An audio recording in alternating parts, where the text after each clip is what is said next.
Agora dele, o tabuleiro eleitoral com o Pedro Duran, que já está aqui comigo. Pedro, ontem a gente mostrou aqui a divisão dos votos da direita em meio ao racha do bolsonarismo. Tem mais de um candidato pegando muitos votos de bolsonaristas.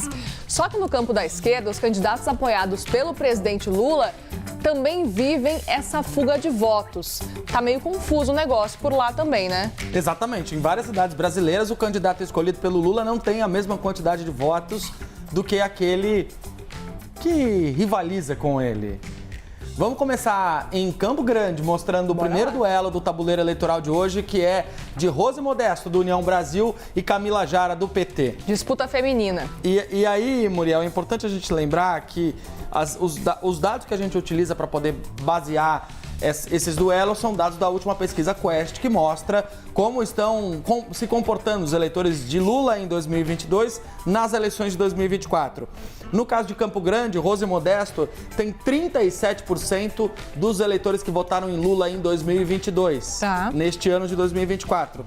Camila Jara, só 23%. É justamente por isso que há um potencial de crescimento para a candidata escolhida pelo presidente Lula para disputar as eleições por lá. Vamos ver como é que fica então o tabuleiro eleitoral em Campo Grande. E aí a gente consegue mostrar que a Rose Modesto está bem na frente, justamente por isso, igual Belo Horizonte, quando Mauro Tramonte tem votos de lulistas e votos de bolsonaristas, aqui a mesma coisa.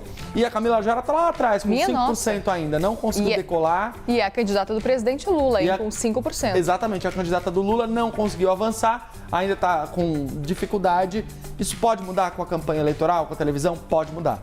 Mas esse avanço ainda não foi registrado. Aqui você tem a Adriane Lopes e o Beto do PSDB com 18% empatados. Cenário de segundo turno indefinido lá por Campo Grande. Curitiba, vamos? Vamos, bora pra lá para entender esse cenário. Onde você tem um ex-governador disputando a eleição, Roberto Requião, que já foi do PT, disputando contra o Luciano Dutti, que é o escolhido pelo presidente Lula para, num apoio do PT com o PSB, ter essa representatividade lá na capital do Paraná. Roberto Requião, que já foi governador, é um dos candidatos mais velhos dessa eleição, tem mais experiência, tem hoje 31% dos eleitores de Lula de 2022, enquanto o Luciano Dutti tem 20%. Mas ele não aparece na frente, isso não tem ajudado o ex-governador do estado. Vamos olhar como é que fica o tabuleiro eleitoral de Curitiba. Os nossos peões mostram o Eduardo na frente, né, para suceder o atual prefeito. Ele é apoiado, o Pimentel é apoiado pelo Greca, que é o atual prefeito. O Luciano Dutti está em segundo lugar com 15%, muito embalado por esse apoio do PT e dos votos do Lula. Enquanto o Requião está lá no finalzinho com 11%, junto com o Ney Leveprost do União Brasil, que também tem 12%. E é muito essa discussão que a gente tem falado, né, há muito tempo, que essa coisa de, às vezes, mesmo a esquerda ou a direita, eles optam por acabar dividindo os votos, né? Eles não conseguem formar uma união, formar o que eles gostam de chamar de frente ampla para ir combater, enfim, aí tentar ir para um segundo turno. Essa divisão acaba trazendo isso. Foi exatamente o que aconteceu em Florianópolis, porque lá em Florianópolis o PSOL e o PT ensaiaram uma coligação, uma união, um casamento que não deu certo. E o duelo lá em Florianópolis tem de dois lados, o Marquito do PSOL e o Lela do PT. Com essa divisão de partidos de esquerda, o Marquito tem tido um desempenho eleitoral melhor. E um dos motivos pelos quais ele consegue um resultado mais interessante do que o Lela no tabuleiro é pelo fato de ele ter 28% dos votos daqueles que escolheram Lula em 2022 e o Lela só 12%. E ele é o candidato de Lula. E o Lela é o candidato de Lula, exatamente. E o Marquito do PSOL acaba levando mais votos dos lulistas do que o Lela. Vamos dar uma olhada como é que ficam os peões lá em Florianópolis? Bora! Pra gente poder mostrar o cenário neste duelo, que tem na frente o Topázio Neto, que é o atual prefeito, com 44%, sem nenhum adversário próximo dele ainda, um cenário que pode levá-lo a ganhar, inclusive no primeiro turno, a gente já falou isso aqui. E aí você tem o Dário Berger do PSDB com 14%, o Marquito vem logo atrás com 13%.